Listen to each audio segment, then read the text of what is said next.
Hello everyone, this is Muskan Jain and welcome back to your favourite channel Magnet Brains, जो आपको provide करता है quality education, वो भी फ्री ऑफ कॉस्ट। हम पढ़ रहे हैं माइक्रोब्स इन ह्यूमन वेलफेयर, जिसके अंदर आज आपको पढ़ना है कि माइक्रोब्स को इंडस्ट्रियल प्रोडक्ट्स में कैसे यूज किया जाता है, इंडस्ट्री में ऐसा क्या किया जाता है, माइक्रोब्स को यूज करके क्या क्या बनाया जाता है, कौन से वो प्रोडक्ट्स हैं जो इंडस्ट्री में बनते हैं माइक्रोब्स को यूज करके।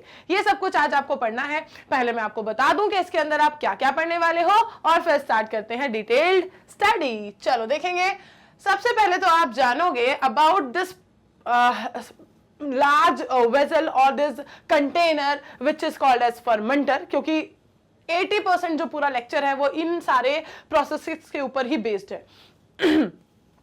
इससे पहले वाले लेक्चर में भी हमने जब पढ़ा था microbes in house hold products, वहां पर भी हमने लास्ट में फर्मेंटेशन के बारे में ही पढ़ा था, अबाउट यीस्ट के कैसे वो हाउस होल्ड प्रोडक्ट्स में फर्मेंटेशन प्रोवाइड करके दे रहा है, जिसे बेकर्स यीस्ट कह रहे हैं। बस वही फर्मेंटर्स आपको यहां पढ़ने हैं, लेकिन इनमें डिफरेंस क्या है, ये इंडस्ट्रियल, ठीक है, मतलब कि बहुत ज्यादा मैसिव प्रोडक्शन में यूज किए जाने वाले वेजल्स हैं। चलो फर्मेंटर्स तो ठीक है, हम देख लेंगे। उसके बाद हमें मेन जो टॉपिक पढ़ना है वो क्या पढ़ना है कि इंडस्ट्री में कौन से प्रोडक्ट ऐसे बनाए जा रहे हैं जहां पर माइक्रोब्स को यूज कर रहे हैं।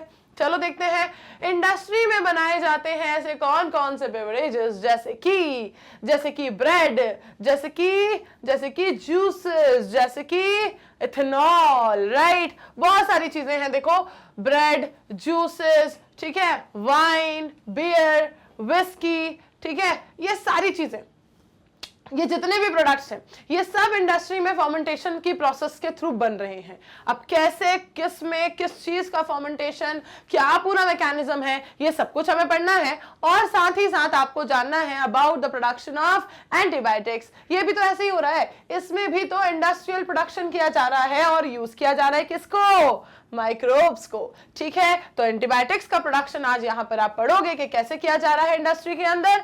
यही दो मेन एस्पेक्ट है आज के इस लेक्चर के, है तो बहुत कुछ इसके अंदर, पर चलो स्टार्ट करते हैं पढ़ना हम कहां से, यहां से, जहां सबसे पहले हम देखेंगे उस यूटेंसिल के बारे में, ठीक है। जैसे अगर मैं आपसे कहूं कि आपको बनाना है सब्जी या आपको बनाना है चावल, तो आप क्या बोलोगे कि जो भी हमें उसके लिए यूटेंसिल यूज करना है, कढ़ाई यूज करनी है या फिर कुकर यूज करना है, कौन सा यूटेंसिल यूज करना है। बस वैसे ही अभी अभी हाउस होल्ड पढ़ के आए ना, इसलिए हाउस होल्ड से आ रहे हैं इंडस्ट्री की तरफ, ठीक। वैसे ही आपको इंडस्ट्रियल प्रोडक्शन जब इन चीजों का किया जा रहा है, तो इंडस्ट्रियल प्रोडक्शन में किन चीजों को यूज कर रहे हैं यहां पर हम, यहां यूज किया जाता है बेटा फर्मेंटर्स को। चलो इसको मैं जरा हाईलाइट कर दूं, नहीं यार आज रेड नहीं, आज कुछ हो जाए नया, हाँ ये चलेगा, फर्मेंटर्स, ठीक है। फीका फीका तो नहीं लग रहा, चलो चलेगा, आज चला लेंगे, आज चला लेंगे, यस। फर्मेंटर्स के बारे में हम देख लेते हैं। सबसे पहले क्या कह रहे हैं, see even in industry microbes are used to synthesize a number of products valuable to human beings. Industry में भी माइक्रोब्स को बहुत बहुत बहुत सारे प्रोडक्ट्स बनाने के लिए यूज किया जाता है, और वो सारे प्रोडक्ट्स ही हमारे लिए क्या है, यूजफुल है। उन सबको हम डेली लाइफ में यूज करते हैं, ठीक है। इन सारे इंडस्ट्रियल प्रोडक्ट्स को हम डेली लाइफ में यूज करते ही हैं। तो बस देखते हैं, जैसे कि बेवरेजेस और एंटीबायोटिक्स, ये उसके बिल्कुल बेसिक से कॉमन से एग्जांपल्स हैं, बेवरेजेस और एंटीबायोटिक्स, ठीक। जैसे कि यहां पर, ठीक है, जो भी आप ड्रिंक्स लेते हो, जूसेस मिलते हैं मार्केट में, ठीक है, जितनी भी सारी कोल्ड ड्रिंक्स, सॉफ्ट ड्रिंक्स, ये जितना भी कुछ अवेलेबल है मार्केट में, all comes under this category. और इसके अलावा एंटीबायोटिक्स, इसके बारे में तो हम सब जानते ही हैं, अभी अभी पढ़ के आए हम, क्या, ह्यूमन हेल्थ एंड डिजीज, बस पढ़ा है ना वहां पर हमने इन चीजों के बारे में, कैसे क्योर होता है, एंटीबायोटिक्स कहां हेल्प करती हैं, बस बस बस बस यही चीजें, बस इतना ही याद है अगर आपको तो बात बन जाएगी। यही चीजें आपको यहां देखनी है कि इनका इंडस्ट्रियल लेवल पर माइक्रोब को यूज करके प्रोडक्शन कैसे किया जा रहा है, ठीक है। ये वाला चैप्टर ना बहुत इजी काइंड ऑफ चैप्टर, जैसा कि मैंने आपको कल भी कहा था, एनवायरमेंटल साइंस पढ़ने वाली फीलिंग इस चैप्टर में आती है। ऐसा लगता है कि हम पढ़ रहे हैं ईवीएस, है ना, ऐसा कुछ बहुत ज्यादा डीप बायोलॉजिकल प्रोसेस नहीं पढ़ रहे हैं, बहुत ज्यादा कोई डीप हम ऐसा फिनोमिना नहीं पढ़ रहे हैं कि अच्छा इस लिविंग ऑर्गेनिज्म में ऐसे करके ये प्रोसेस होती है। ऐसा कोई मैकेनिज्म हमें यहाँ नहीं पढ़ रहे हैं। बहुत सिंपल सी आसपास पाई जाने वाली, उसका नाम ही है चैप्टर का यार, बायोलॉजी या माइक्रोब्स इन ह्यूमन वेलफेयर, ठीक है। तो बस इसी को हमें पढ़ना है, जिसमें सब कुछ आपको बहुत इजी सा, जो कि 90% आप पहले से जानते हो। मैं क्यों कह रही हूँ 90, क्योंकि यस आप लोग जानते हो आजकल हमारे पास इंफॉर्मेशन को गेन करने के मीडियम्स इतने ज्यादा हैं कि आप ये सारी चीजें ऑलरेडी सुन चुके हो, और ये सारा जो पोर्शन है आपको थोड़ा थोड़ा करके टुकड़ों में जूनियर क्लासेस में भी थोड़ा थोड़ा खिला दिया गया है। तो ऐसा नहीं है कि सब कुछ एकदम नया है या ये डिश आपने कभी टेस्ट ही नहीं की है, ठीक है। तो यहां पर आपको सिर्फ रिवाइज करना है, एक कलेक्टिव वे में इस इंफॉर्मेशन को गेन करना है, दैट्स इट। बहुत ज्यादा रॉकेट साइंस वाला या बहुत ज्यादा इन डेप्थ बायोलॉजी वाला, प्रोसेसेस वाला, मैकेनिज्म वाला कुछ भी खेल यहां पर नहीं होगा, ओके। तो सिंपल सी प्रोसेसेस है, सिंपल सी एक्टिविटीज है जो हमारे आसपास होती हैं, जिन्हें हम ही यूज करते हैं, बस उनके बारे में जानना है। देखो क्या कहा यहां पर कि production on an industrial scale, जब भी इन चीजों का इंडस्ट्रियल स्केल पर प्रोडक्शन होता है तो it requires growing microbes in very large vessels. इसके लिए फिर जरूरत पड़ती है कि माइक्रोब्स को बहुत ही लार्ज वेजल्स में ग्रो किया जाए। इसके लिए जरूरत पड़ती है कि माइक्रोब्स को इन लार्ज वेजल्स में ग्रो किया जाए, राइट। जब हम कह रहे हैं कि जैसे मैंने आपसे कहा कल ही हमने पढ़ा था ना हाउस होल्ड प्रोडक्ट में यीस्ट पाउडर, है ना। यीस्ट को बहुत ज्यादा बिल्कुल बेकर फ्रेंडली यीस्ट है, बेकर्स यीस्ट है, बेकर्स का तो दोस्त है वो, बेकर्स की तो जान है वो। अगर बेकर्स को यीस्ट ना मिले तो उनका काम कैसे बनेगा। तो भाई ये बताओ कि कितनी सारी, पूरी दुनिया में कितनी सारी बेकरीज है, बताओ कितनी सारी बेकरीज है, कितना सारा यीस्ट उनको चाहिए होगा। दिन भर में कितने सारे केक्स खरीदे जाते हैं, कितने सारे केक्स खाए जाते हैं, और कितने सारे अदर प्रोडक्ट्स भी, जैसे कि ब्रेड, जैसे कि बाकी चीजें। तो यीस्ट का प्रोडक्शन आप समझो कि नेचुरली तो इतना नहीं बन रहा है ना, उसको मतलब इंडस्ट्रियली बनाना पड़ रहा है। किसे? यीस्ट को इंडस्ट्रियली प्रोड्यूस करना पड़ रहा है, ताकि इतना ज्यादा उसका मासिव प्रोडक्शन करके फिर उसको सप्लाई किया जाए पाउडर्ड फॉर्म में, और लोग फिर उसे यूज कर सके। तो ये सारा प्रोडक्शन अब दिमाग में आया कि कहां हो रहा है, ये हो रहा है सब कुछ इंडस्ट्री में। इंडस्ट्री में जब ये मासिव प्रोडक्शन आपको करना होता है माइक्रोब्स का, तो उसके लिए फिर जरूरत पड़ती है आपको फर्मेंटर्स की। अगर आपको मासिव लेवल पर करना है प्रोडक्शन किस चीज का, ब्रेड का, आपको बहुत सारा ब्रेड जो है, पूरा का पूरा फैक्ट्री है ब्रेड का, इंडस्ट्री जो है वो कह रही है कि भाई हमें बहुत सारे, ठीक है, ब्रेड्स बनाने हैं। तो क्या वो ऐसे जो घर के छोटे छोटे बर्तनों में बनाते रहेंगे, फर्मेंटेशन करते रहेंगे? नहीं, वो क्या करेंगे, पूरा उस एक रूम को, ठीक है, उस जोन, उस पूरी इंडस्ट्रियल एरिया को वो सूटेबल टेम्परेचर प्रोवाइड करेंगे जहां पर ये फर्मेंटेशन करवाना है। उस इतने बड़े बड़े से वेजल्स को फिर क्लोज करके उनमें पूरा मासिव फर्मेंटेशन की प्रोसेस को करवाएंगे, क्योंकि उसका प्रोडक्शन ज्यादा लेवल पे करना है। हाउस होल्ड इंडस्ट्रियल में डिफरेंस क्या होता है? यही तो डिफरेंस होता है। अगर आप सेम चीज को आप घर पे बना रहे हो तो आप किसी भी छोटे यूटेंसिल में, किसी भी चीज में घर का सारा सामान फैला के कैसे भी बना दोगे। लेकिन इंडस्ट्री में जब उसका प्रोडक्शन हो रहा है तो हर चीज कैसी होती है, लार्ज स्केल प्रोडक्शन वाली। हर चीज कैसी होती है, मैसिव प्रोडक्शन वाली। बस यही तो डिफरेंस आता है आपके हाउस होल्ड में और इंडस्ट्रियल में। हम अभी सिर्फ बात कर रहे हैं इसके लार्ज स्केल और स्मॉल स्केल प्रोडक्शन की। तो उसके लिए हमें जरूरत पड़ती है अलग से वेजल्स की, और वो वेजल्स कहलाते हैं फर्मेंटर्स, क्योंकि इनके अंदर होता है प्रोसेस ऑफ फर्मेंटेशन। ठीक है, चलो देखेंगे आगे। सी फर्मेंटेड बेवरेजेस, ऐसा कौन कौन सा प्रोडक्ट बनाया जाता है भाई जिसके लिए इतने बड़े बड़े फर्मेंटर्स की जरूरत पड़ रही है? हाँ, ऐसे कौन कौन से प्रोडक्ट्स बनाए जाते हैं जिसके लिए इतने बड़े बड़े फर्मेंटर्स की जरूरत पड़ रही है? फर्मेंटेड बेवरेजेस, चलो देखेंगे। सी माइक्रोब्स स्पेशली यीस्ट, जिसके बारे में अभी अभी हमने बात की, जिसको अभी अभी हमने याद किया, जैसे अभी अभी हमने पुकारा। माइक्रोब्स जैसे कि यीस्ट क्या होते हैं, इनको काफी पहले से यूज किया जा रहा है, आज से नहीं। हमने नहीं शुरू करा इनको यूज करना कि बस हम ही ने डिस्कवरी कर दी, हम ही को पता चला। बहुत पहले से इन्हें यूज किया जा रहा है for the production of beverages like wine, beer, whisky, brandy, rum. ठीक है, इन सब चीजों को बनाने के लिए इसको बहुत पहले से ही यूज किया जा रहा है। ओके ये सारे जो प्रोडक्ट्स हैं ये सब बहुत ट्रेडिशनल यूज वाले हैं। ठीक है, इन सब को ऐसा नहीं है कि रिसेंटली बनाना शुरू किया गया हो। कब से यूज किया जा रहा है इस सब के लिए यीस्ट को? बहुत पहले से, ठीक है, बहुत पहले से। किसको यूज किया जा रहा है? यीस्ट को। अब देखते हैं इस पर्पस के लिए जो यीस्ट है, जिसके बारे में हमने कल ही पढ़ा है, सैक्रोमाइसिस सेरेविसी, इसको यूज करते हैं हम। और किस चीज के लिए? अभी अभी देखा हमने, ब्रेड के लिए। और बहुत सारे ऐसे प्रोडक्ट्स होते हैं, बहुत सारे ऐसे डोज होते हैं जिनमें हमें जरूरत होती है फ्लफी अपीयरेंस की, पफ्ड अप अपीयरेंस की, या फिर जरूरत होती है कि उसमें बहुत ज्यादा एयरी सा डो बन जाए, बहुत सारा कार्बन डाइऑक्साइड उसमें डिपॉजिट हो जाए, ताकि वो कैसा बने? लाइट सा डो बने, है ना। जब उसका प्रोडक्ट बनाए हम तो वो बने बहुत लाइट, उसमें फ्लोर कम हो, ठीक है, उसमें फ्लावर बहुत कम हो, आटा बहुत कम हो, और क्या हो? एयर बहुत ज्यादा हो, तभी बनता है प्रोडक्ट लाइट, है ना। टोस्ट, ब्रेड, ये सब लाइट क्यों लगते हैं? क्योंकि इसमें जो है फ्लावर जो है वो बहुत कम है, एयर जो है वो बहुत ज्यादा है। बस यही मैकेनिज्म यूज करने के लिए ये जो सेम यीस्ट है, सैक्रोमाइसिस सेरेविसी, इसको यूज किया जाता है ब्रेड बनाने के लिए, और जिसे कॉमनली कहते हैं ब्रूअर्स यीस्ट या बेकर्स यीस्ट, ठीक है, ब्रूअर्स यीस्ट या बेकर्स यीस्ट, बेकर्स यीस्ट, ठीक है।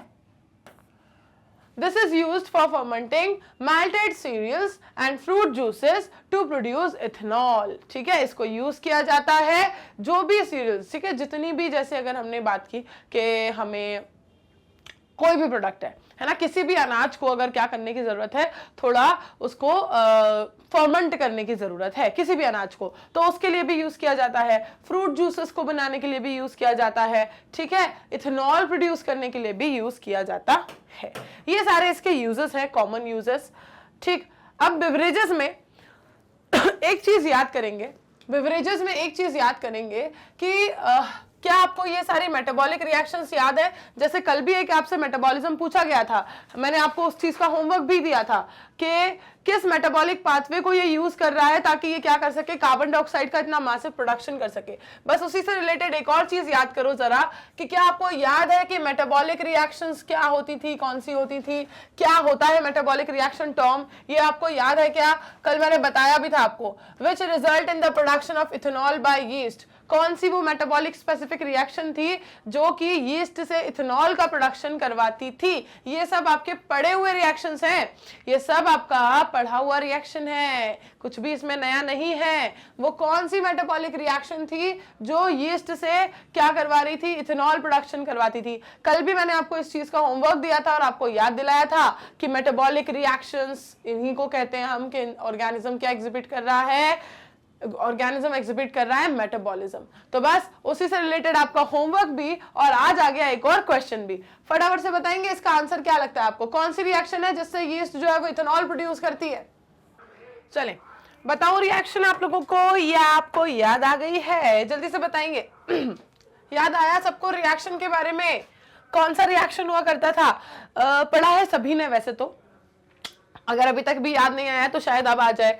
आपने पढ़ा होगा कि ये जितने भी टाइप के मटेरियल्स होते थे, देखो यहाँ पर, depending on the type of raw material use for fermentation and the type of processing, मतलब विद और without distillation, different type of alcoholic drinks are obtained. ये जो अल्कोहलिक रिएक्शंस की बात चल रही है, अल्कोहलिक फर्मेंटेशन की बात चल रही है, किसकी बात चल रही है? अल्कोहलिक फर्मेंटेशन की बात चल रही है। इसी के बारे में हम यहाँ डिस्कस कर रहे हैं। यही वो रिएक्शन है, यही वो मेटाबॉलिक रिएक्शन है, अल्कोहलिक फर्मेंटेशन वाली। चलो एक बार मैं जरा लिख ही दूं, अब इतनी बात इसकी हो चुकी है, ठीक है। ये तो बिल्कुल बेसिक सा आपका फॉर्मूला, राइट, बिल्कुल बेसिक सा फॉर्मूला फॉर द ग्लूकोज, ठीक। क्या करता है ये? यीस्ट के प्रेजेंस में टूटता है, यीस्ट के प्रेजेंस में टूटता है। किस चीज में कन्वर्ट होता है? टूटता है या कन्वर्ट होता है किस चीज में? इथेनॉल, ठीक है, इथेनॉल एंड कार्बन डाइऑक्साइड, ठीक है, ethanol and carbon dioxide. Balance भी कर दे क्या इसको?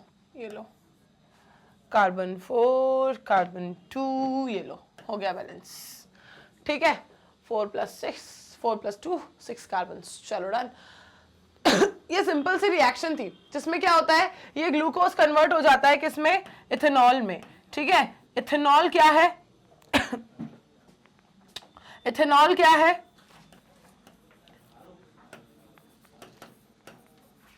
बीच बीच में आ रही है लाल देवी, पर कोई बात नहीं।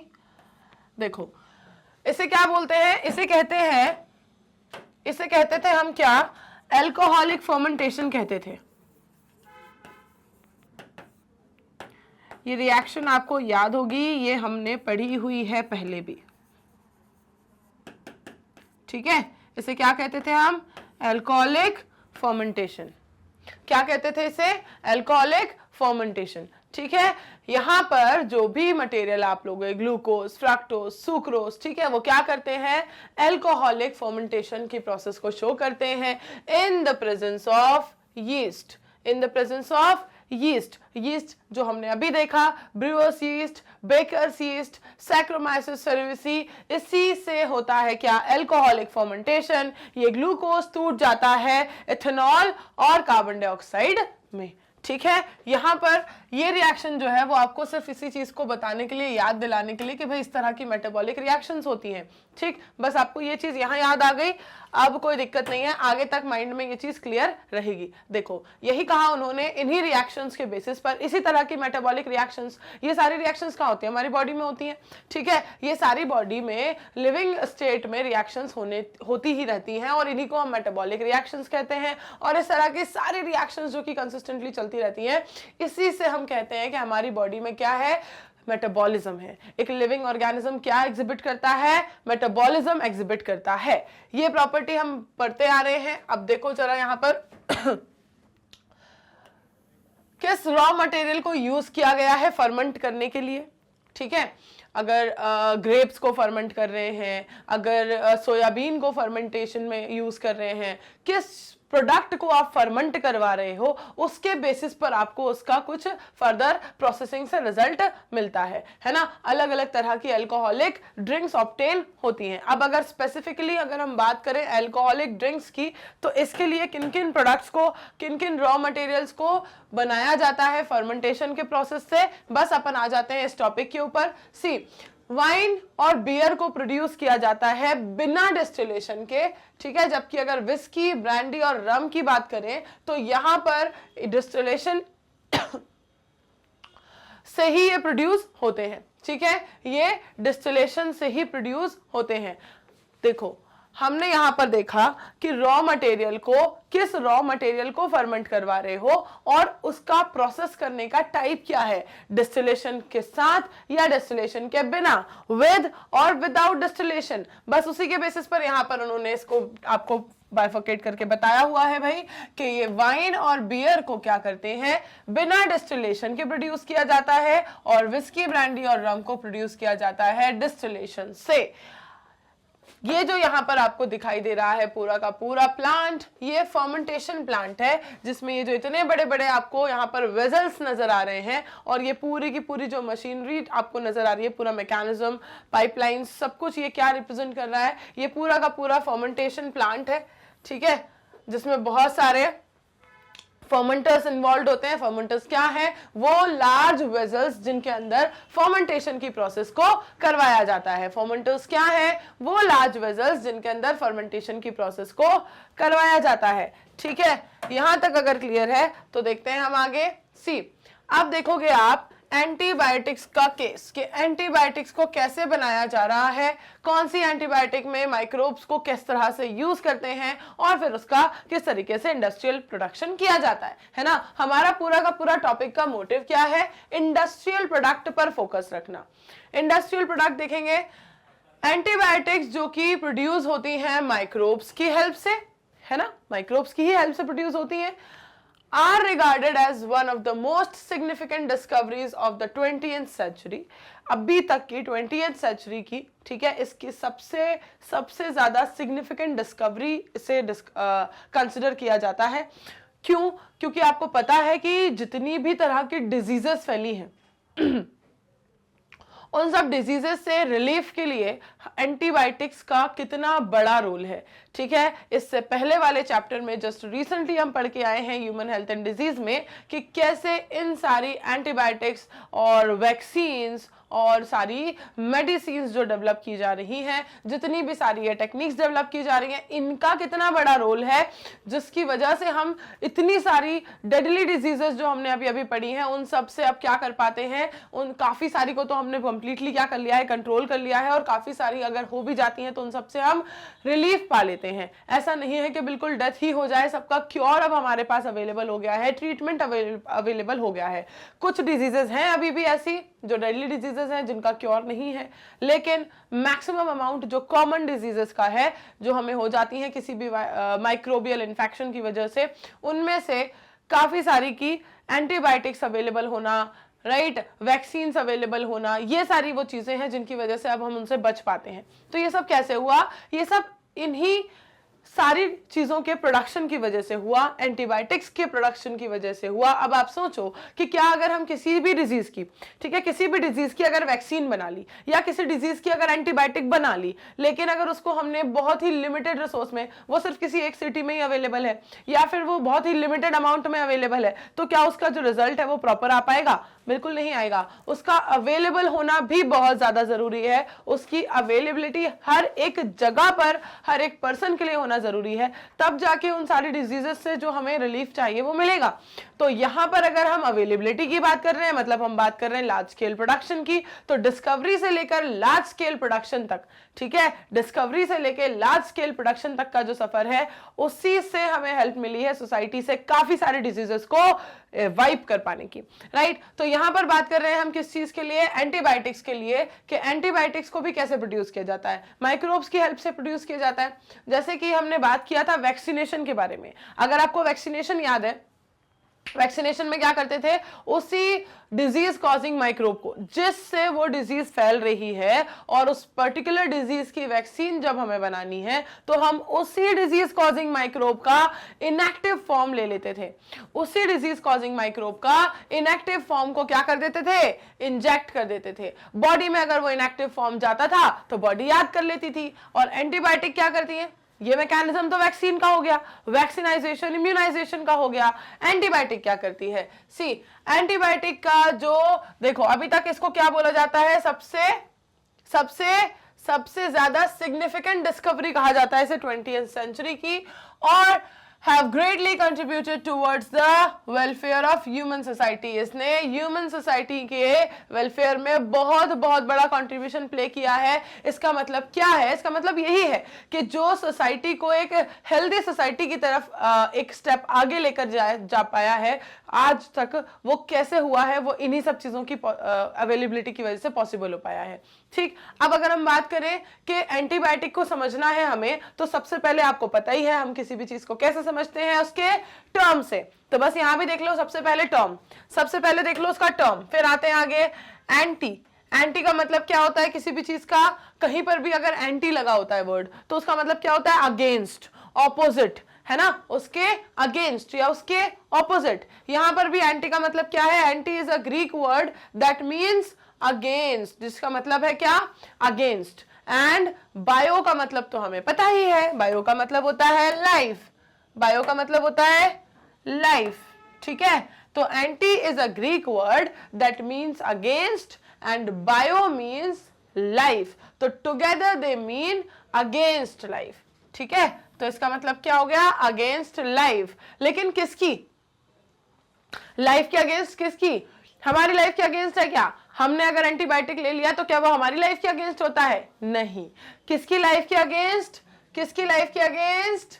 किसकी लाइफ के अगेंस्ट? माइक्रोब्स की, उस माइक्रोब की, उस स्पेसिफिक, उस पर्टिकुलर माइक्रोब की लाइफ के अगेंस्ट जो उस डिजीज को कॉज कर रहा है। तो यहां पर इसका मतलब क्या बन गया? एंटी ग्रीक वर्ड है जिसका मतलब है अगेंस्ट, बायो का मतलब हो गया लाइफ, दोनों का मतलब हो गया लाइफ के अगेंस्ट। किसकी लाइफ के अगेंस्ट? डिजीज कॉजिंग ऑर्गेनिज्म के कॉन्टेक्स्ट में बात चल रही है, आपकी खुद की नहीं चल रही है कि आपने खाया और आप ही की लाइफ के against. In context of disease causing organism या disease causing microbe, whereas with reference to human beings they are pro life and not against, ठीक है। और अगर आप अपनी खुद की बात करोगे तो ये तो हमारे सपोर्ट में है, ये तो हमें क्या करते हैं, हेल्प करते हैं, ठीक है, ये हमें क्योर देते हैं, ना कि हमारे अगेंस्ट है। अगेंस्ट है किसके, डिजीज कॉजिंग माइक्रोब के। तो against life of what, of disease causing microbe. तो ये बन गया क्या मतलब, एंटीबायोटिक का। बायोटिक वर्ड और एंटी वर्ड याद रखना, एंटीबायोटिक का मतलब अपने आप याद होगा। अब समझते हैं कि ये होते क्या है, ठीक है, आप समझते हैं कि ये होते क्या है।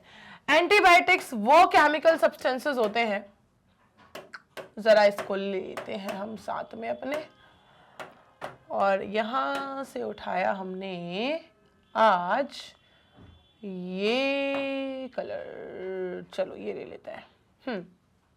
सी, एंटीबायोटिक्स वो केमिकल सब्सटेंसेस होते हैं which are produced by some microbes and can kill or retard the growth of other disease causing microbes, ठीक है। एंटीबायोटिक्स वो केमिकल सब्सटेंसेस हैं जो कि क्या कर सकते हैं, कुछ माइक्रोब्स को, ठीक है, which are produced by some microbes and can kill or retard the growth of other disease causing microbes, ठीक है। इन्हें बनाया भी माइक्रोब से ही जाता है और ये मार भी सकते हैं, किसे मारते भी हैं, किसे, दूसरे डिजीज कॉजिंग माइक्रोब को, क्योंकि हमने पढ़ा कि ये किसके अगेंस्ट है, डिजीज कॉजिंग माइक्रोब के अगेंस्ट है ना, उनकी लाइफ के अगेंस्ट है, उनको जीने नहीं देना है। अब you are familiar with the commonly used antibiotic penicillin. इस चीज का एक एग्जाम्पल हमें लेने की जरूरत है कि कैसे कुछ माइक्रोब से बनते हैं और बाकी की ग्रोथ को रोकते हैं, कैसे बाकी लोगों को मारते हैं, है ना। माइक्रोब से बनते हैं, माइक्रोब को मारते हैं का मतलब क्या है, तो देखो इसका एग्जाम्पल ले लेते हैं हम। आपको सबसे ज्यादा कॉमनली जिसके बारे में पढ़ाया जाता है पूरा जूनियर क्लासेस से लेके आगे तक, एंटीबायोटिक का अगर एग्जाम्पल जो सबसे ज्यादा कॉमन दिया जाता है वो किसका दिया जाता है, पेनिसिलिन का। सॉरी, जूनियर से लेकर अभी तक आपको जिसका एग्जाम्पल दिया जाता है वो कौन सी एंटीबायोटिक है, पेनिसिलिन एंटीबायोटिक। पेनिसिलिन के बारे में देखेंगे, क्या आपको पता है, do you know that penicillin was the first antibiotic to be discovered and it was a chance discovery. अब इसके बारे में क्यों पढ़ाया जाता है, इसका एक इंटरेस्टिंग फैक्ट है कि ये सबसे पहली एंटीबायोटिक है जो डिस्कवर की गई थी और जिसको डिस्कवर करने का ऐसा कोई इंटेंशन नहीं था, ये एक बाय चांस होने वाली प्रोसेस थी, ठीक है। अब ये कैसे बाय चांस हो गई, क्यों इसका इंटेंशन नहीं था, हाँ, क्यों इसका कोई ऐसा इंटेंशन नहीं था कि हम जो एक्सपेरिमेंट स्पेसिफिकली कर रहे हैं एंटीबायोटिक को डिस्कवर करने के लिए, नहीं, ऐसा कोई एक प्रोसेस चल रही थी और एकदम से एक चांस डिस्कवरी हुई जिसमें पता चला कि यार पेनिसिलिन क्या कर रही है, पेनिसिलिन कोई एक अगेंस्ट एक्शन दिखा रही है इस डिजीज कॉजिंग माइक्रोब से। किस डिजीज कॉजिंग माइक्रोब से, कैसे दिखा रही थी, चलो देखते हैं, चलो देखते हैं। सी, किसने डिस्कवर किया, बस वहीं से स्टार्ट करते हैं कहानी। अलेक्जेंडर फ्लेमिंग, ओके, साइंटिस्ट का नाम क्या था, अलेक्जेंडर फ्लेमिंग। क्या कर रहे थे ये, जब ये स्टेफाइलोकोकाई बैक्टीरिया के ऊपर काम कर रहे थे, ठीक है, जब ये अपना एक एक्सपेरिमेंट परफॉर्म कर रहे थे स्टेफाइलोकोकाई बैक्टीरिया के ऊपर, तब क्या हुआ, इन्होंने देखा कि एक मोल्ड, ठीक है, मोल्ड का मतलब क्या है, एक पूरा कॉलोनी है ना, एक पूरी की पूरी कॉलोनी, एक पूरा का पूरा क्लस्टर जो है वो ग्रो कर रहा है, किसके ऊपर, in one of his unwashed culture plate around which staphylococci could not grow. उन्होंने देखा कि वो जो एक कल्चर मीडियम्स को यूज करते हैं ना साइंटिस्ट लेबोरेटरी में, कल्चर मीडियम्स को यूज करते हैं अलग अलग तरह के। कल्चर मीडियम क्या होते हैं, वो न्यूट्रिटिव मीडिया जिसमें वो स्पेसिफिक डिजायर्ड अमाउंट ऑफ या डिजायर्ड वैरायटी ऑफ माइक्रोब को क्या करवाते हैं, ग्रो करवाते हैं, है ना। इसी को क्या कहते हैं, कल्चर, इसी को क्या कहते हैं, न्यूट्रिटिव मीडिया कहते हैं, राइट। तो ये जो कल्चर मीडियम होते हैं लेबोरेटरी में, जो साइंटिस्ट डेवलप करते हैं ताकि उसमें उनका डिजायर्ड माइक्रोब जो है वो ग्रो कर ले और उनको उसकी कॉलोनी मिल जाए और वो उसको ग्रो करते हुए स्टडी कर लें, उस कॉलोनी को यूज कर लें। तो अलग अलग पर्पज से क्या करवाया जाता है, कल्चर मीडियम में या न्यूट्रिटिव मीडियम में माइक्रोब्स को ग्रो करवाया जाता है। अब यहां पर इन्होंने ये कहा कि जब इस कल्चर मीडियम में वो ग्रो करवाना चाह रहे थे, ठीक है, कुछ माइक्रोब्स को, उन्होंने देखा कि जिस कल्चर में, ठीक है, जिस कल्चर प्लेट में स्टेफाइलोकोकाई, ठीक है, ग्रो नहीं कर पा रहा था, कुड नॉट ग्रो। जिस कल्चर मीडियम में स्टेफाइलोकोकाई ग्रो नहीं कर पा रहा था, उस कल्चर मीडियम की जो उनकी प्लेट थी उसे अगर उन्होंने अनवॉश्ड रख दिया, कुछ टाइम के बाद नोटिस किया कि यहां पर कोई एक मोल्ड ग्रो कर रहा है, कुछ एक डिपोजिशन वहां पर दिखाई दे रहा है। अब वो ग्रोथ कैसे हो रही है, किस चीज की हुई है और वो क्यों हुई है? जब उस कल्चर मीडियम में स्टेफाइलोकोकाई तो ग्रो कर ही नहीं रहा था, तो फिर ऐसा क्या हुआ, ऐसे कैसे यहां पर अचानक से किसी चीज की ग्रोथ होने लग गई और वो इस मीडियम में ग्रो कैसे कर पा रहा है? इस चीज के लिए फिर की गई क्या? रिसर्च। इस चीज के ऊपर की गई क्या? फिर स्टडी। तो कैसे स्टडी की, क्या पता चला उन्हें स्टडी के बाद? उन्होंने देखा, he found out that it was due to a chemical produced by the mold। उन्होंने देखा कि जो मोल्ड था, ठीक है, उसने क्या किया है? केमिकल प्रोड्यूस किया है।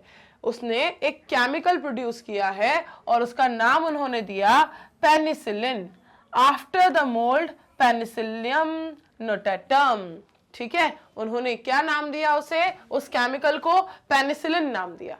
ठीक, इसका मतलब क्या है? देखो, अलेक्जेंडर फ्लेमिंग जब वर्क कर रहे थे स्टेफाइलोकोकाई बैक्टीरिया के ऊपर, उन्होंने ऑब्जर्व किया कि एक मोल्ड ग्रो कर रहा है उनकी अनवॉश्ड कल्चर प्लेट के ऊपर, जबकि उसके आसपास, उस कल्चर के आसपास, उस कल्चर मीडियम के आसपास कहीं पर स्टेफाइलोकोकाई जो है वो ग्रो नहीं कर पा रहा था।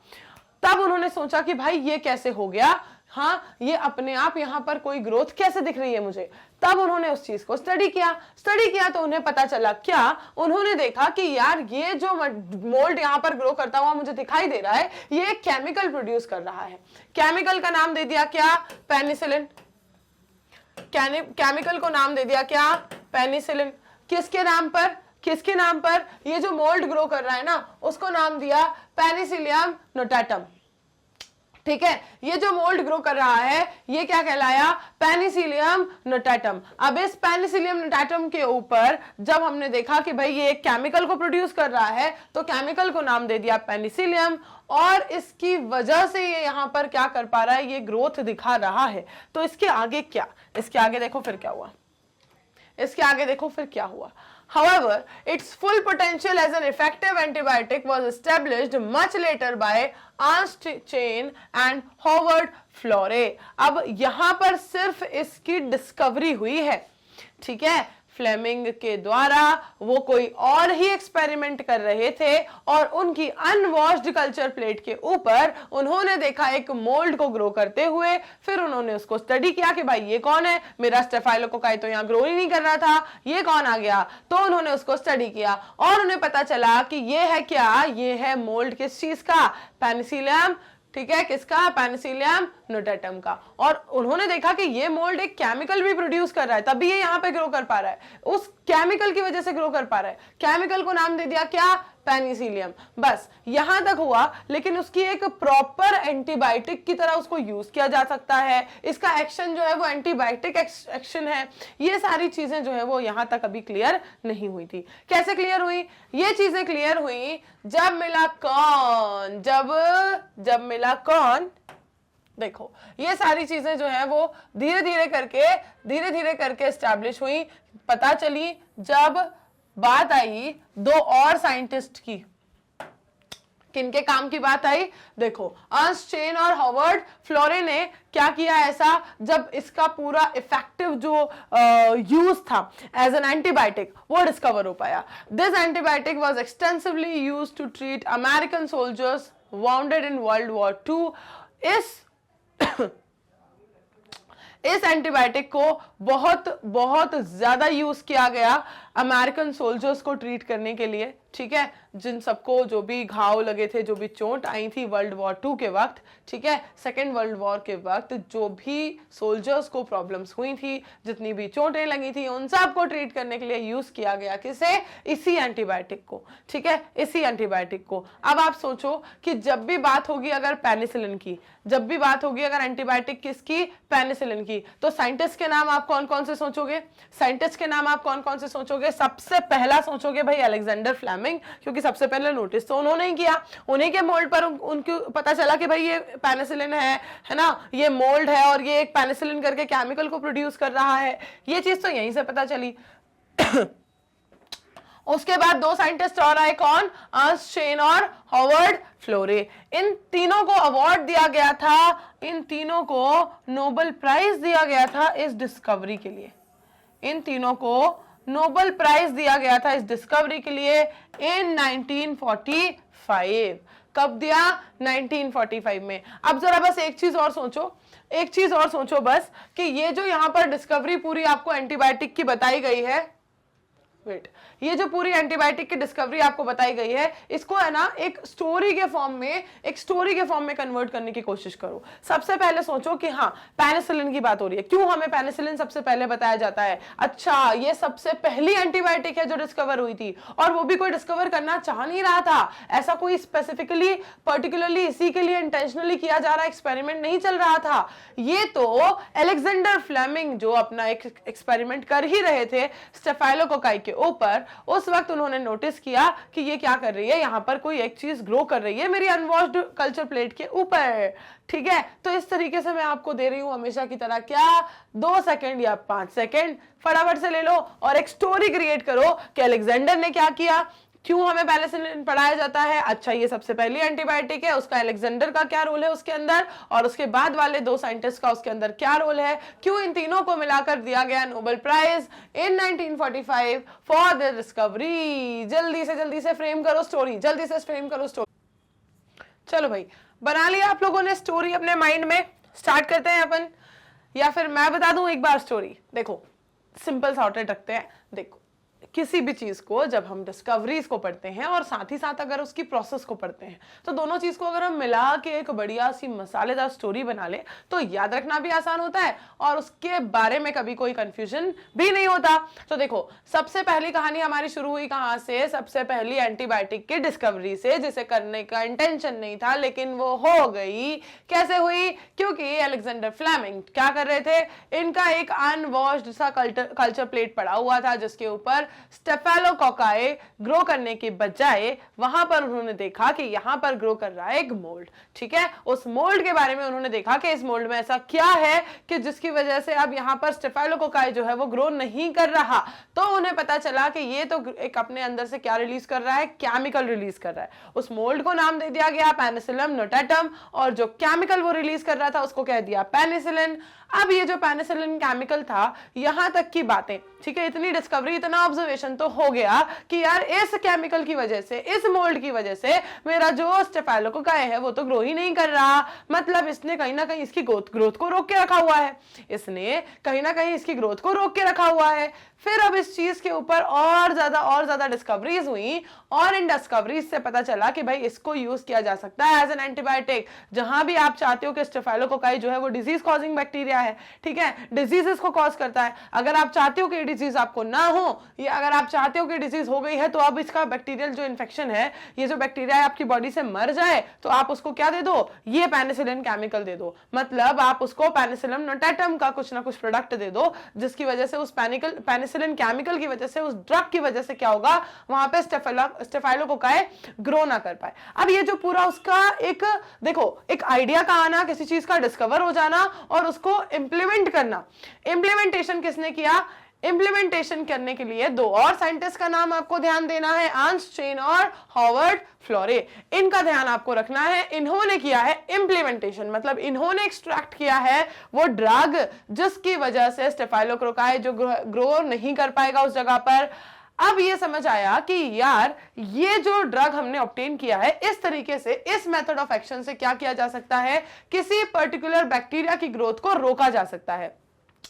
मतलब ऐसा कोई ड्रग मिल जाना जो क्या करे, किसी माइक्रोब की ग्रोथ को क्या कर दे, रोक दे, इस चीज को कहा गया। इस तरह से ये आइडिया आया कि यार एंटीबायोटिक्स को बनाया जा सकता है जो किसी particular kind of disease causing organism को क्या कर देंगी, उसकी ग्रोथ को रोक देंगी। अच्छा, ये तो आपको समझ आ गया थॉट प्रोसेस एंटीबायोटिक्स की डिस्कवरी का, एंटीबायोटिक्स की डिस्कवरी का, कि कैसे एंटीबायोटिक्स की डिस्कवरी हुई। लेकिन अगर हम बात करें अब इनके मेथड ऑफ एक्शन की, अगर हम बात करें इनके, एक थोड़ा सा एक्स्ट्रा पढ़ लेते हैं, ठीक है, थोड़ी सी जानकारी ले लेते हैं कि भाई ये कैसे, मेथड ऑफ एक्शन क्या है इनका, ऐसा क्या करते हैं ये। तो देखो, ये कोई ऐसा फिक्स प्रोसीजर नहीं है कि सबका, सारी एंटीबायोटिक्स का मेथड ऑफ एक्शन बिल्कुल सेम ही होता है।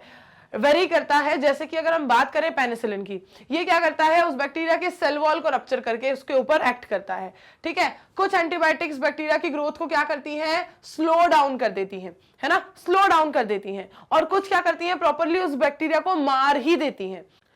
अब अगर कुछ जो है वो बैक्टीरिया की ग्रोथ को रोक रहे हैं, मतलब स्लो डाउन कर रहे हैं, है ना, और कुछ क्या कर रहे हैं, उसकी ग्रोथ को बिल्कुल ही, उस बैक्टीरिया को ही प्रॉपर मार दे रहे हैं। तो इस बेसिस पर मेथड ऑफ एक्शन जो है एंटीबायोटिक्स का, वो दो तरीके से डिफाइन किया जाता है। एक को कहते हैं बैक्टीरियोसाइडल और एक को कहते हैं बैक्टीरियोस्टैटिक।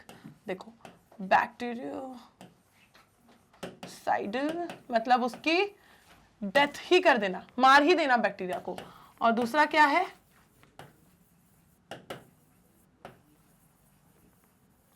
बैक्टीरियोस्टैटिक, ठीक है। ये दो मेथड ऑफ एक्शन होते हैं इनके एंटीबायोटिक्स के, या तो उसकी ग्रोथ को स्लो डाउन करना या फिर मार देना। देखो, स्लो डाउन, स्टैटिक का मतलब तो आपको पता ही होता है, रुका हुआ, पॉज, स्टेबल, ठीक है। तो मतलब इन्होंने क्या कर दिया, उसकी ग्रोथ को रोक दिया, स्लो डाउन कर दिया। और यहां पर बैक्टीरियोसाइडल मतलब मारना, किल करना, तो इसने क्या करा, उसकी बैक्टीरिया को ही क्या कर दिया, किल कर दिया। तो these are the two method of actions which antibiotics perform। अब देखो, एंटीबायोटिक्स के बारे में आपको सब कुछ समझ तो आ ही गया है। साइंटिस्ट आपको कौन कौन से ध्यान रखने हैं ये भी समझ आ गया है। इनको मिला था 1945 में क्या, Nobel Prize for this discovery of antibiotic kind of thought process. मैं तो इसको हमेशा थॉट प्रोसेस ही कहती हूँ। क्यों? क्योंकि ये माइंड में आया ही कैसे कि किसी बैक्टीरिया की ग्रोथ को रोकने के लिए हम इस तरह से किसी चीज को, माइक्रोब को यूज कर सकते हैं कि हाँ, ये माइक्रोब जहां पर होगा वहां इस दूसरे वाले को ग्रो नहीं करने देगा, ठीक है। ये थॉट ही कैसे आया, ये पूरा का पूरा जो थॉट प्रोसेस था, इसी से तो आगे जाके सारी की सारी, अब सिर्फ एक तरह के एंटीबायोटिक थोड़ी है, अब तो an number of antibiotics available है मार्केट में, जिससे क्या होता है, एक माइक्रोब दूसरे माइक्रोब की ग्रोथ को या तो रोक देता है या फिर उसको मार ही देता है।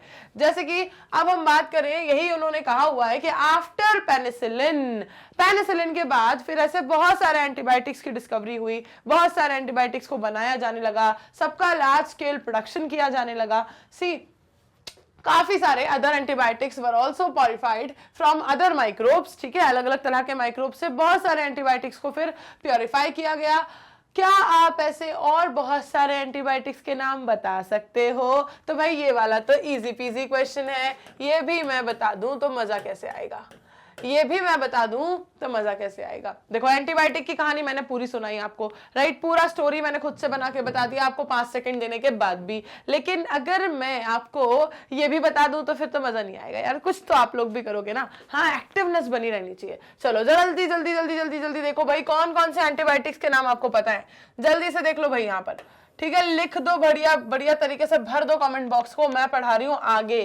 एंटीबायोटिक्स, ठीक हो गए, डिस्कवरी बहुत सारे होते हैं, ठीक है, सब कुछ हो गया। अब देखो एंटीबायोटिक्स के बारे में क्या बताया गया कि इनको देखा गया कि इन्होंने अभी तक जितनी भी बहुत सारी ऐसी डेडली डिजीजेस है जिनको ट्रीट करने में हेल्प प्रोवाइड की है, इनका बहुत ही ज्यादा इंपॉर्टेंट रोल है इस चीज में कि ये क्या करती हैं, किसी भी डिजीज से लड़ने के लिए, उससे बचने के लिए बहुत हेल्प प्रोवाइड करती हैं। जैसे कि बहुत सारी डिजीज है, जैसे कि प्लेग, वूपिंग कफ, ठीक है, काली खांसी जिसे कहते थे, डिप्थेरिया, गालघोटू और गलघोटू या गालघोटू टर्म जिसके लिए यूज करते हैं, लेप्रोसी, ठीक है, कुष्ठ रोग, लेप्रोसी, कुष्ठ रोग, हाँ ठीक, ये सब को यूज किया जा रहा है भाई, which use to kill millions all over the globe, ठीक है। ये सारी वो डिजीजेस हैं जिनके बारे में मैं आपको हेल्थ एंड डिजीज में भी बता चुकी हूँ कि कुछ ऐसी डिजीजेस रही हैं, जैसे कि अगर कोविड की ही बात करें, जब पहली बार आया, जब नहीं पता था कि किस वायरस से हो रहा है, नहीं पता था किस तरीके से उसको ट्रीट करना है, नहीं पता था उसका क्या क्योर है, तो कितनी दिक्कतें आई थी, कितना टाइम लगा था उसकी वैक्सीन को डेवलप करने में, और तब तक उस पूरे ड्यूरेशन में कितने लोगों की मौत हो चुकी है, ये सारे रिकॉर्ड्स आपके सामने हैं। बस वैसे ही जब ये सारी डिजीजेस आज से बहुत पहले जब फैला करती थी, जब इनका कोई क्योर नहीं था, जब इनकी कोई एंटीबायोटिक अवेलेबल नहीं थी, जब ये सारी चीजें अवेलेबल नहीं थी, तब इनकी वजह से मिलियंस ऑफ पीपल की डेथ हो चुकी है, ठीक है। बहुत ज्यादा महामारी की तरह ये डिजीजेस जो है वो फैल चुकी हैं अपने वक्त में। लेकिन अब अगर हम बात करें तो यहां पर अगर हम देखें तो इन सब चीजों के अब हमारे पास क्या अवेलेबल है, एंटीबायोटिक्स अवेलेबल है, ठीक है। इन सब चीजों का हमारे पास अब क्या अवेलेबल है, क्योर अवेलेबल है। तो today we can not imagine a world without antibiotics. अब तो हम एक कॉमन सा कफ कोल्ड भी हो जाए, कुछ भी एक जरा सी कुछ चीज भी हो जाए ना हमें, तो उसमें भी हम एंटीबायोटिक फटाक से खा लेते हैं। तो अब तो हम दुनिया इमेजिन ही नहीं कर सकते कि एंटीबायोटिक के बिना कैसे चलेगी, ठीक है। तो आप सोचो कि क्यों ना कहें इसे इतनी सिग्निफिकेंट डिस्कवरी पूरी की पूरी 20th सेंचुरी की। आज जब एक एंटीबायोटिक के बिना आपकी एक छोटी सी सर्दी खांसी भी आप ठीक नहीं कर पाते, हर चीज के लिए हम एंटीबायोटिक एंटीबायोटिक एंटीबायोटिक खा लेते हैं, तो आप समझिए कि जब एंटीबायोटिक थी ही नहीं उस वक्त पे कितनी प्रॉब्लम्स हुआ करती थी और कितनी सारी ऐसी डिजीजेस फैला करती थी जिनकी वजह से काफी लोग फिर एकदम से क्या होते थे, मरते थे।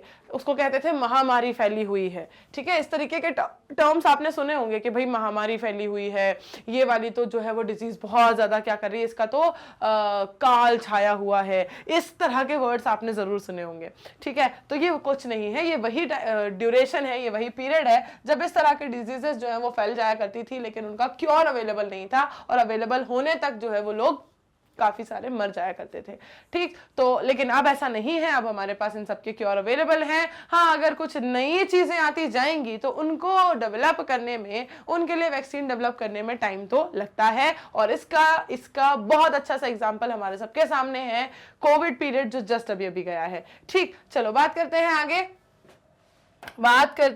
आगे, होमवर्क का ध्यान देंगे भाई सारे, ठीक है। होमवर्क का ध्यान देंगे सारे। चलो देखो आगे देखते हैं, अब हम पढ़ते हैं एंटीबायोटिक्स के अलावा कि कौन कौन से केमिकल्स, एंजाइम्स और बायोएक्टिव मॉलिक्यूल्स को बनाया जाता है। सी, माइक्रोब्स को कमर्शियली यूज किया जाता है, इंडस्ट्रियल प्रोडक्शंस में यूज किया जाता है ताकि हम इनसे बहुत सारे केमिकल्स बना सकें, जैसे कि ऑर्गेनिक एसिड्स को बना सकें, अल्कोहल्स को बना सकें, एंजाइम्स को बना सकें। अब बात कर ले अगर हम एंटीबायोटिक की, तो उससे पेनिसिलिन ड्रग बनाते हैं ना, पेनिसिलिन ड्रग बनाते हैं उससे, बस वैसे ही बहुत सारे माइक्रोब्स को यूज करते हैं कमर्शियल लेवल पर, इंडस्ट्रियल लेवल पर, ताकि इनसे बहुत सारे केमिकल्स को बना सकें और बना सकें को बहुत सारे ऑर्गेनिक एसिड्स को, एंजाइम्स को। अब ये सब क्या है, देखो कुछ भी अभी अगर आपको ऐसा लग रहा है कि कौन सा केमिकल, कौन सा ऑर्गेनिक एसिड, कौन सा एंजाइम, तो ये सब कुछ नया नहीं है, ये सब कुछ आप सुनते आ रहे हो। अभी अगर मैं बात करूं कि पिछले ही लेक्चर में हमने बात की है किसकी, LAB की, लैक्टिक एसिड बैक्टीरिया की, मतलब किसकी, लैक्टोबैसिलस की। तो बस याद करो, उससे भी तो क्या बन रहा है, एसिड बन रहा है। वही तो देखो यहाँ पर एग्जाम्पल्स ऑफ एसिड प्रोड्यूसर्स, बहुत सारे माइक्रोब्स कैसे होते हैं, एसिड प्रोड्यूसर्स होते हैं। जैसे कि अगर हम बात करें किसकी, जैसे कि अगर हम बात करें किसकी, रुक जाओ जरा मुझे पेन ले लेने दो, फिर करते हैं बात इसकी, ठीक है, फिर करते हैं बात इसकी।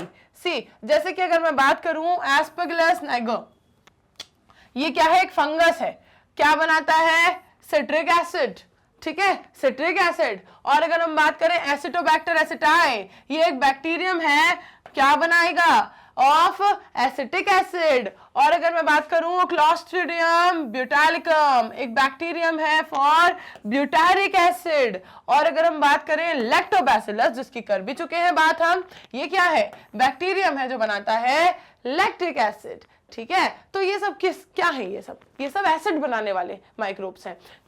इसीलिए क्या कह रहे हैं उनको हम, एसिड प्रोड्यूसर्स कह रहे हैं। इसीलिए क्या कह रहे हैं इनको हम, एसिड प्रोड्यूसर्स कह रहे हैं। ये सब वो माइक्रोब्स हैं जो इन पर्टिकुलर इंडिविजुअल एसिड्स को बनाते हैं। जैसे कि एस्परगिलस नाइगर, ये बनाता है क्या, सिट्रिक एसिड। कौन है ये, फंगस है, ठीक है। एसिडोबैक्टर एसिटाई, ये बनाता है क्या, एसिटिक एसिड, उसके नाम में ही लिखा है। सबका आप देखोगे तो उनके नाम से ही बिल्कुल सॉर्टेड है। ये कौन है, ये एक बैक्टीरिया है। क्लोस्ट्रिडियम ब्यूटाइलिकम, ये क्या है, ये भी एक बैक्टीरिया है, बनाता है ब्यूटाइरिक एसिड को। और लैक्टोबैसिलस तो भाई हम सबका कॉमन वाला एग्जांपल जो सबको याद रहता है, ये क्या है, लैक्टिक एसिड बैक्टीरिया, मतलब ये बनाता है किसको, लैक्टिक एसिड को। सिंपल, चलो सिंपल डिंपल था ना, सिंपल डिंपल था इतना, ये कॉन्सेप्ट सिंपल डिंपल था। आगे देखेंगे यीस्ट को यूज किया जाता है किस चीज के लिए, अभी हमने देखे एसिड प्रोड्यूसर्स। अब हमें देखना है कि भाई कोई सारे अल्कोहल वाले भी होते हैं बेवरेजेस में जिनको यूज कर रहे हैं, जो हमने बिगनिंग में भी देख लिया, ठीक है। और एंजाइम्स बनाने वाले कौन है, सी, तो यीस्ट, सैक्रोमाइसिस सर्विसी कितनी बार पढ़ लिया भाई, इसको कितनी बार पढ़ लिया इस चैप्टर में, तो ये बिल्कुल छाया हुआ है। लैक्टिक एसिड बैक्टीरिया और यीस्ट, ये तो छाए हुए हैं इस चैप्टर में, ठीक है। Yeast Saccharomyces cerevisiae is used for commercial production of ethanol. Ethanol के कमर्शियल प्रोडक्शन के लिए इसको यूज किया जाता है और बहुत लार्ज स्केल यूज इसका किया जाता है, ठीक है। Then microbes are also use for production of enzymes, microbes को एंजाइम्स के प्रोडक्शन के लिए भी यूज करते हैं। तीनों ही हमें देखने थे उसके यूजेस। एसिड प्रोड्यूसर्स हमने देख लिए, अब हमने देखना है क्या, हमने देख लिया भाई अल्कोहल प्रोड्यूसर्स। अब आ जाते हैं हम किसके ऊपर, एंजाइम प्रोड्यूस करने वाले। एंजाइम का प्रोडक्शन कैसे कर रहे हैं, सी। तो lipases are used in detergent formulations and are helpful in removing oily stains from the laundry. कई सारे लाइपेजेस को यूज किया जाता है डिटर्जेंट फॉर्मुलेशंस में, ताकि जो लॉन्ड्री में ऑयली स्टेन्स यूज करने के लिए जहां पर उनको यूज किया जाता है, ठीक है, ऑयली स्टेन्स को रिमूव करने के लिए इनको यूज किया जाता है। ये इनका यहाँ पर तो एप्लीकेशन बता दिया डायरेक्टली, लेकिन अगर हम बात करें कि ये भी इनका एक क्या है, सोर्स है, ठीक है। ये भी इनका एक क्या है, सोर्स है। एंजाइम्स भी मिलते हैं हमें किससे, माइक्रोब्स से, जैसे कि लाइपेजेस, ठीक है, जैसे कि लाइपेजेस, ठीक। तो यहां पर जो हमने देखा था कि हमें क्या क्या मिलता है इनसे, वो सब चीजें हम देख चुके हैं। ऑर्गेनिक एसिड्स की बात करें हम तो हमें एसिड प्रोड्यूसर्स के हमने एग्जांपल्स देख लिए। अल्कोहल्स की बात हम करें तो हमने उसका भी एग्जांपल देख लिया, यीस्ट। और एंजाइम्स की बात करें तो हमने उसका भी एग्जांपल देख लिया, जैसे कि लाइपेजेस को बनाने वाले, ठीक है। तो माइक्रोब से हमें ये सारी चीजें मिलती हैं। अब तुमने अभी तक नोटिस किया कि नहीं, जो बॉटल्ड फ्रूट जूसेस आप लाते हो मार्केट से, ठीक है, बॉटल्ड फ्रूट जूसेस लाते हो ना बहुत सारे, एप्पल जूस, मैंगो जूस, ये जूस, लीची जूस, ठीक है, जो कि होते कैसे हैं, ये सब तो प्रोसेस्ड जूसेस होते हैं ना, ऐसा बिल्कुल फ्रेश जूस नहीं होता, ठीक है। उसके अंदर कुछ केमिकल्स होते हैं ताकि उसको आप लॉन्ग टर्म स्टोर कर सको। तो वो तो मतलब एक तरीके से बनाई हुई ड्रिंक है, ठीक है, वो ऐसा बिल्कुल प्योर जूस नहीं होता है। प्योर जूस तो जो होता है उसकी तो आपको पता ही है कि कितना जल्दी वो जो है वो खराब हो जाएगा अगर आपने उसको स्टोर करने की कोशिश की, ठीक है, बिना उसकी प्रॉपर फैसिलिटीज के, बिना टेम्परेचर और सारी चीजों को मेंटेन किए।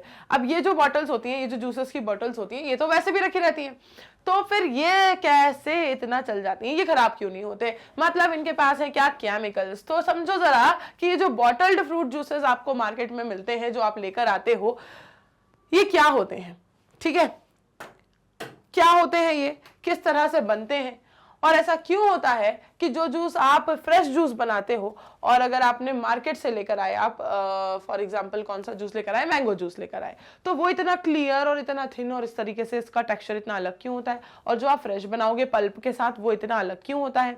तो दोनों का डिफरेंस क्या है, और दोनों का ये जो डिफरेंस है, यही रीजन है कि जो आपका फ्रेश जूस है उसको आप स्टोर नहीं कर सकते, लेकिन इस वाले को स्टोर किया जाता है काफी लंबे टाइम तक, है ना, काफी इसकी लंबी ड्यूरेशन होती है। तो अब क्या रीजन है, जरा उसको देख लो। This is because the bottled juices are clarified by the use of pectinases and proteases.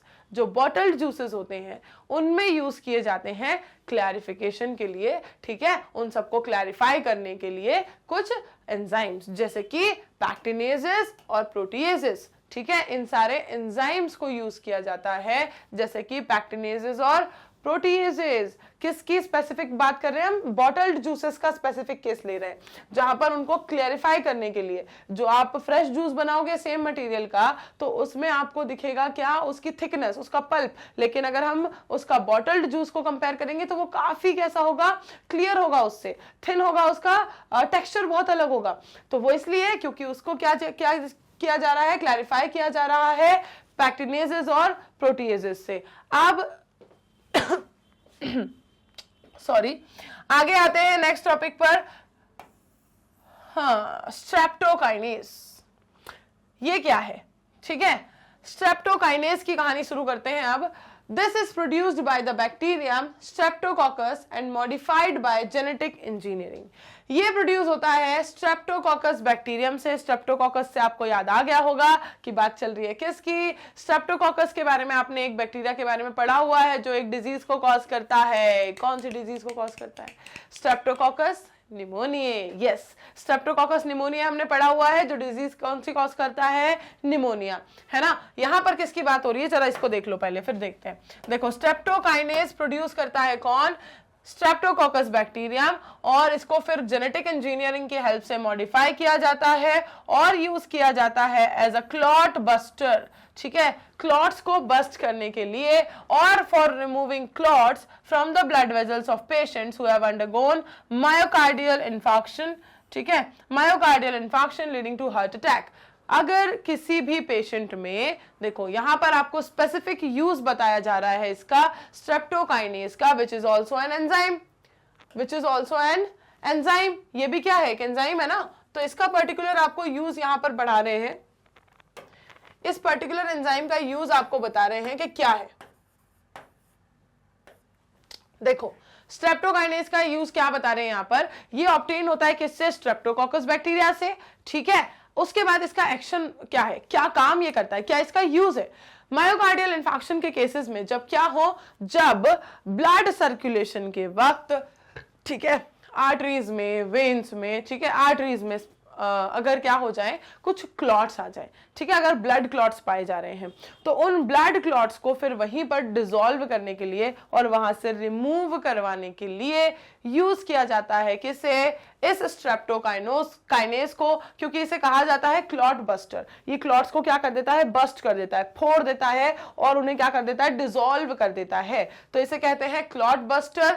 इसीलिए इसे यूज किया जाता है ब्लड वेजल्स से क्लॉट्स को रिमूव करने के लिए, ताकि उनके जो चांसेस ऑफ हार्ट अटैक हैं वो क्या हो जाए, रिड्यूस हो जाए। क्योंकि अगर क्या होंगी, ब्लड वेजल्स में अगर ब्लॉकेज होगा, अगर ब्लड सर्कुलेशन प्रॉपर नहीं होगा, तो हार्ट अटैक के चांसेस बहुत ज्यादा बढ़ जाते हैं। उन चांसेस को रिड्यूस करने के लिए, उन ब्लॉकेज को रिमूव करने के लिए क्या यूज किया जाता है, क्लॉट बस्टर्स को यूज किया जाता है। अब ये क्लॉट बस्टर क्या है, ये है स्ट्रेप्टोकाइनेज, ठीक है, कौन है ये, स्ट्रेप्टोकाइनेज। इसका फंक्शन ही है क्लॉट्स को बस्ट कर देना, ठीक, तो ये इसका एक यूज हो गया, ये इसका एक यूज हो गया, ठीक है। चलो और भी ऐसे कई सारे बायोएक्टिव मॉलिक्यूल्स हैं, जैसे हम अभी तक पढ़ते आ रहे हैं कि भाई एसिड प्रोड्यूसर्स हैं, एंजाइम प्रोड्यूसर्स हैं और अल्कोहल प्रोड्यूसर्स हैं। इसके अलावा भी और बहुत सारे बायोएक्टिव मॉलिक्यूल्स हैं, जैसे कि अगर हम बात करें साइक्लोस्पोरिन ए, इसका क्या काम है, इसका क्या काम है, इसका काम क्या है। देखो भाई, केमिकल्स देख लिए, एंजाइम देख लिए, बायोएक्टिव मॉलिक्यूल पे आए हैं हम, ठीक है, टॉपिक में केमिकल्स देख लिए, एंजाइम देख लिए, बायोएक्टिव मॉलिक्यूल पे आए हैं। Cyclosporin A which is used as an immunosuppressive agent in organ transplant patients, it produced by the fungus Trichoderma polysporum.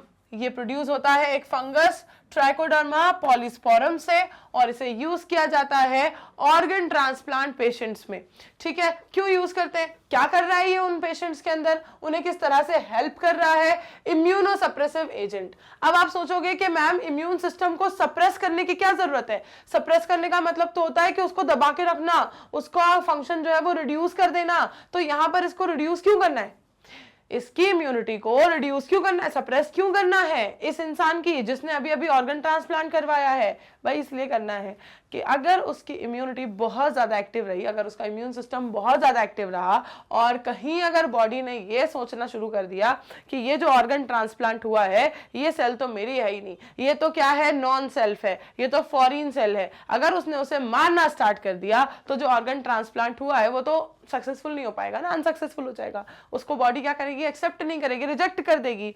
तो बस इसीलिए हर उस इंसान में जिसमें क्या करवाया जाता है, अगर ऑर्गन ट्रांसप्लांटेशन होता है, उसे पूरी जिंदगी, ये हमने ह्यूमन हेल्थ एंड डिजीज में अभी अभी पढ़ा है, नया नहीं बता रही हूं, कुछ सब कुछ पढ़ा है अभी हेल्थ एंड डिजीज में। उस इंसान को जिसका अभी अभी अगर जिसने कभी भी अगर लाइफ में क्या करवा लिया, एक बार ट्रांसप्लांट करवा लिया, तो फिर उसको पूरी जिंदगी इम्यूनोसप्रेसिव एजेंट्स को लेते ही रहना पड़ता है, ताकि उसका इम्यून सिस्टम जो है वो एक लेवल तक सप्रेस्ड ही रहे, बहुत ज्यादा एक्टिव ना रहे, वरना वो उस ट्रांसप्लांट को क्या करेगा, रिजेक्ट कर देगा, एक्सेप्ट नहीं करेगा, ठीक है। तो अब ये इम्यूनोसप्रेसिव एजेंट्स हैं क्या, ये भी क्या है, बायोएक्टिव मॉलिक्यूल्स हैं। ये भी मिलते हैं हमें किससे, माइक्रोब से, जैसे कि साइक्लोस्पोरिन ए, जैसे कि साइक्लोस्पोरिन ए किससे बनता है, एक फंगस है ट्राइकोडर्मा पॉलीस्पोरम, उससे बनता है। किससे बनता है, ट्राइकोडर्मा पॉलीस्पोरम, एक फंगस है, उसी से बनता है साइक्लोस्पोरिन ए। आप देखेंगे statins produced by the yeast Monascus purpureus, ठीक है, और भी कई सारे बायोएक्टिव मॉलिक्यूल्स हैं, जैसे कि कलर ले लूं जरा मैं एक बार, जैसे कि मोनास्कस परप्यूरिस, ठीक है, ये एक स्टैटिन है जो कि कमर्शियली यूज किया जाता है ब्लड कोलेस्ट्रॉल लोअरिंग एजेंट की तरह, ठीक है, ब्लड कोलेस्ट्रॉल लोअरिंग एजेंट की तरह। स्टैटिन्स, ठीक है, किसकी बात की हमने, स्टैटिन्स की, ठीक। बायोएक्टिव मॉलिक्यूल्स देखने हैं हमें, एक देख लिया हमने कौन, साइक्लोस्पोरिन है, दूसरा मिला हमें कौन, स्टैटिन्स। ये कैसे प्रोड्यूस होते हैं, ये एक यीस्ट है, साइक्लोस्पोरिन है किससे हो रहा है, ये एक फंगस है ना। और स्टैटिन्स की बात करें तो ये क्या है, ये एक यीस्ट है, कौन सी, मोनास्कस परप्यूरियस। इसको कमर्शियलाइज किया गया ताकि इससे क्या हो सके, इसका जो यूज है ना उसकी वजह से इसको क्या किया गया, कमर्शियलाइज करना ही पड़ा, इसका कमर्शियल प्रोडक्शन करना ही पड़ा ताकि हम इसको क्या कर सके, ज्यादा से ज्यादा इसकी अवेलेबिलिटी दे सके।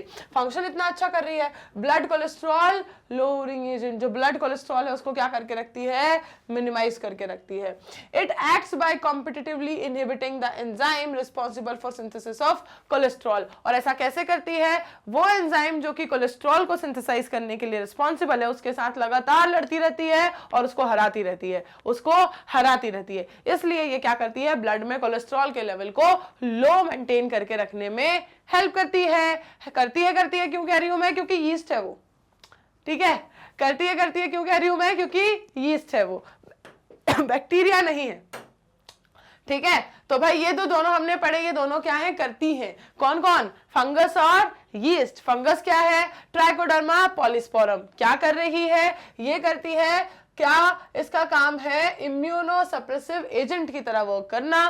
साइक्लोस्पोरिन ए बायोएक्टिव मॉलिक्यूल की हमने बात की। दूसरा हमने बात किया बायोएक्टिव मॉलिक्यूल के बारे में, स्टैटिन्स प्रोड्यूस करने वाले यीस्ट, मोनास्कस परप्यूरियस के बारे में। फंक्शन ये क्या करता है, ब्लड कोलेस्ट्रॉल लेवल को लो मेंटेन करके रखता है। अब अगर हम बात करें किसकी, नेक्स्ट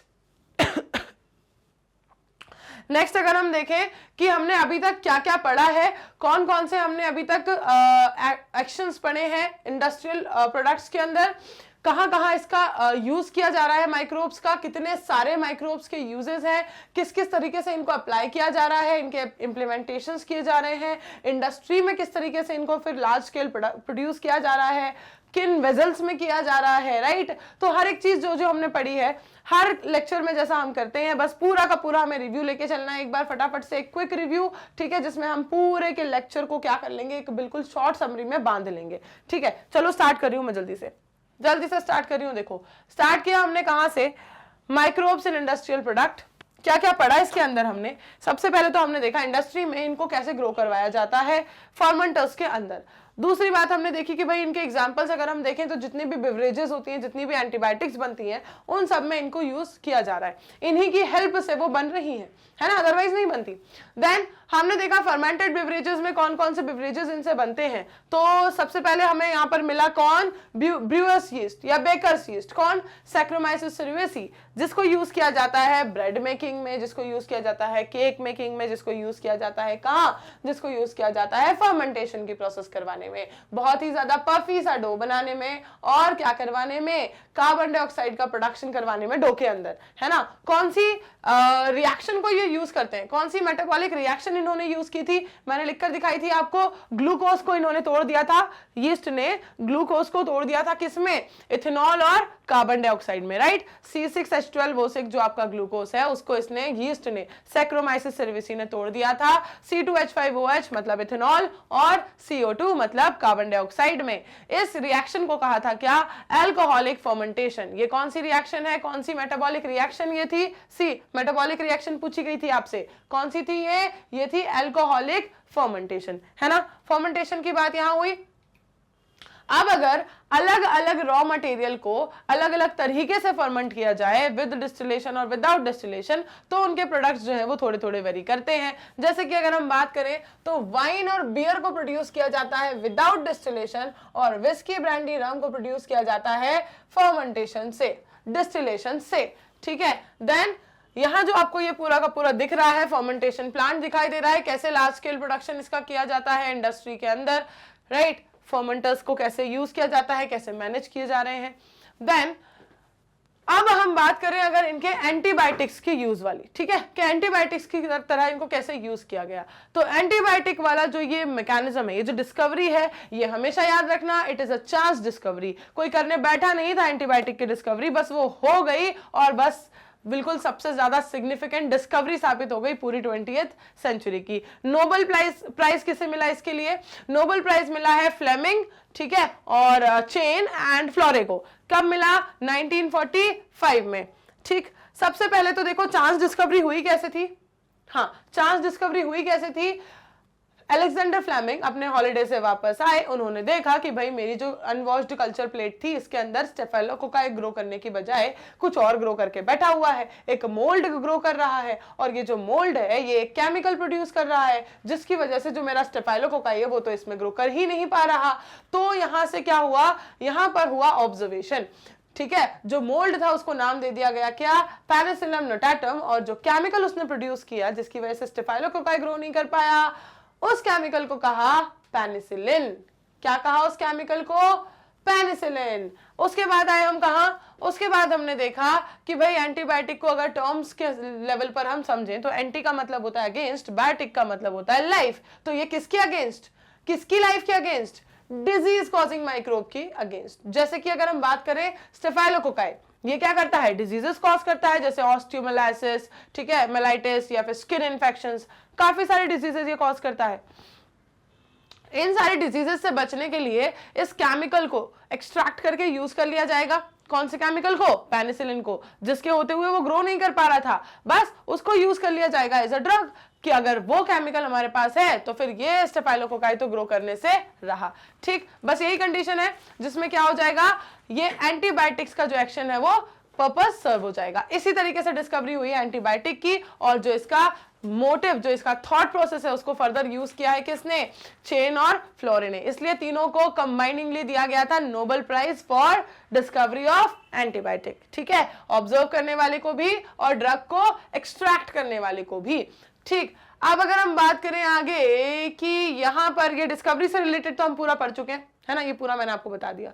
ठीक, हाँ भाई, 1945 में मिल गया नोबेल प्राइज। आगे बढ़ जाओ, आगे बढ़ो, आगे आगे आगे आगे आगे आगे।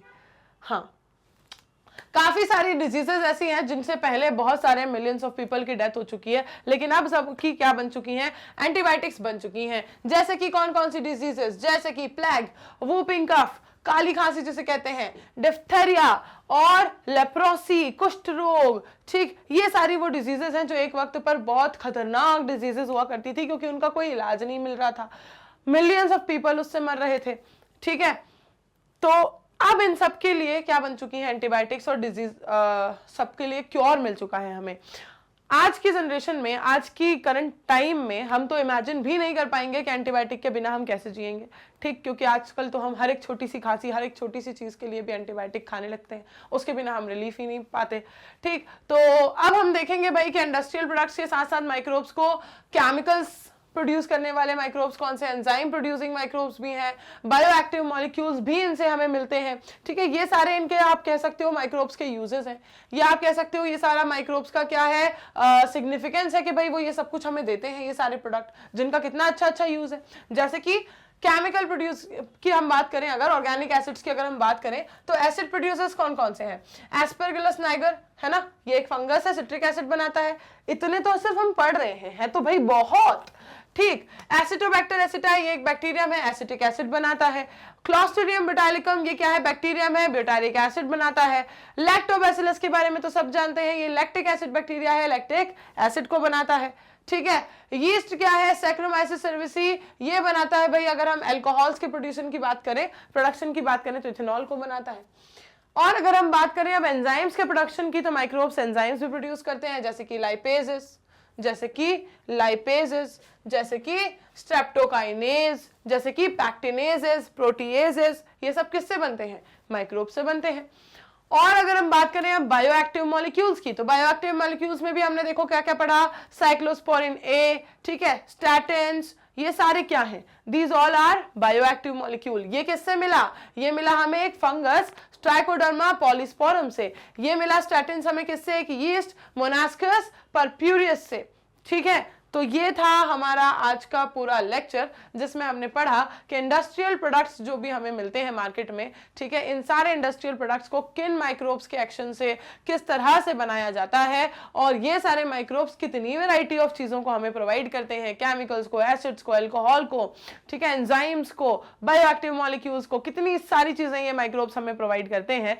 तो ऑब्वियस सी बात है कि ये सिर्फ हमारे लिए बुरे ही नहीं है, बुरे तो बहुत हैं भाई, ठीक है, हेल्थ एंड डिजीज में देख लिया, लेकिन अच्छे भी बहुत हैं। आज इस चैप्टर में पूरा एंड होते होते आप ये भी समझ लोगे कि हाँ, बुरे भी बहुत हैं, अच्छे भी बहुत हैं, मतलब इक्वल इक्वल मेंटेन करके रखा हुआ है, फ्रेंड्स भी हैं और फो भी है, ठीक है। चलो मिलते हैं नेक्स्ट लेक्चर में, पढ़ेंगे इस चैप्टर का एक और नया टॉपिक। तब तक आप क्या कर लेना, तब तक आप पुराना सारा हिसाब क्लियर कर लेना, कुछ भी बचा के मत रखना, सारे लेक्चर्स देख लेना, साथ ही साथ चलते रहेगा सिलेबस अगर, तो हमें लास्ट में फाइनल्स की प्रिपरेशन में दिक्कत नहीं आने वाली। जब मैं फाइनल प्रिपरेशन के लिए अलग अलग तरह की सीरीज लेकर आऊंगी, आपको क्वेश्चंस प्रैक्टिस करवानी है, कभी कोई पेपर सॉल्व करवाना है, उस वक्त आपका सिलेबस कंप्लीट हो चुका होना चाहिए और मेरे साथ हो चुका होना चाहिए। तो बस वही अप्रोच को ध्यान में रखते हुए मैं आपसे डेली कहती हूं कि पुराना हिसाब चुकता कर लेना भाई। चले जाना अपने फेवरेट चैनल मैग्नेट ब्रेन्स के प्लेलिस्ट सेक्शन में, मिल जाएंगी दोनों प्लेलिस्ट, सारे चैप्टर्स आपके कंप्लीटेड होने चाहिए जैसे जैसे मैं करवाती जा रही हूं विद एनसीईआरटी सॉल्यूशंस, ठीक है। और ये पूरा का पूरा कंटेंट जो आपको यहां मिलेगा वो आपको ऐप पर भी मिल सकता है, इजीली प्ले स्टोर से डाउनलोड कर लेना, या फिर यूज कर सकते हो वेबसाइट भी, विच इज www.magnetbrains.com।